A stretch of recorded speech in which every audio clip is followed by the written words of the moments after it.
என் தகப்பனாருக்காக நான் ஆண்டவரை ஸ்தோத்திரிக்கிறேன். 50 பேர் இருக்கும்போது சொல்லுவாங்க, இதெல்லாம் நமக்கு பத்தாது அப்படிம்பாங்க. நான் இருந்து என்ன பேசிட்டு இருக்கிறேன். அப்பெல்லாம் ஃபாஸ்டிங் பிரேயர் சாட்டர்டே நடக்கும். ஒரு 40-50 பேர் இருப்பாங்க, 20 பேர் தூங்கிட்டு இருப்பாங்க. வயசானவங்க தான் வந்து இருப்பாங்க. அப்படி இருப்பாங்க. அந்த எல்லாம் முயற்சி சொல்லுவாங்க, நம்ம சர்ச்சில் இப்படி. ஏன்னா அப்போ கீழே இருப்பாங்களா, எல்லாரும் மேலே லிஃப்ட் வந்துடும், அது வந்துடும், இது வந்துடும். பார்த்துட்டே இருப்பேன், ஏசப்பா யார்கிட்ட பேசிட்டு இருக்கிறாங்க ஆண்டவரே. நான் வர எங்கள் அப்பாட்ட ஒரு நாள் சொன்னேன், அப்போ நீங்கள் யார்கிட்ட சொல்லிட்டு இருக்கிறீங்க, அங்கே பாருங்க.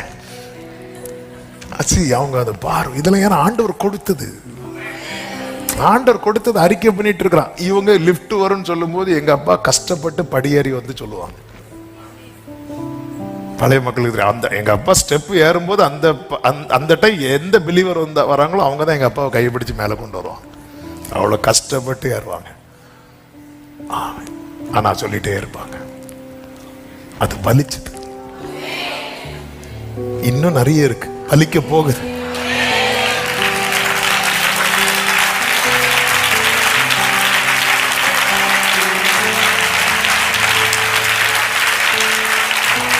பக்கத்துல 2 பேர் கை கொடுத்து சொல்லுங்க, வார்த்தை பலிக்கும், வார்த்தை பலிக்கும்.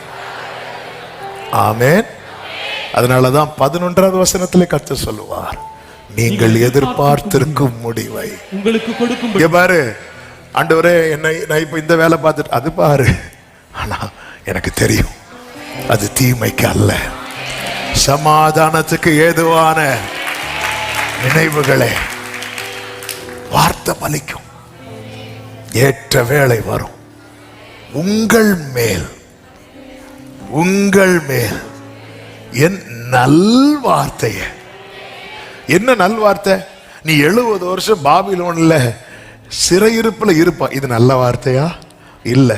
ஆனா அப்படி சொல்லும் போதே சொல்றார், 70 வருஷம் முடியும் போது உன்னை நான் வெளியே கொண்டு வருவேன். அதனாலதான் மீந்திருக்கிறவர்களுக்கு நீ சொல்லு, மீந்திருக்கிறவர்களுக்கு நீ சொல்ல. அநேக இக்கட்டுகளையும் ஆபத்துகளையும் கண்டு மீந்திருக்கிற உள்ளமே, ஆமென், இன்றைய சூழ்நிலையை கண்டு கலங்காதே, இது தற்காலிகமானது. கர்த்தர் உன்னை இந்த அக்கினி கிடங்கிலிருந்து, அக்கினி சூளையிலிருந்து வெளியே கொண்டு வருவார். வார்த்தை நிறைவேறும்.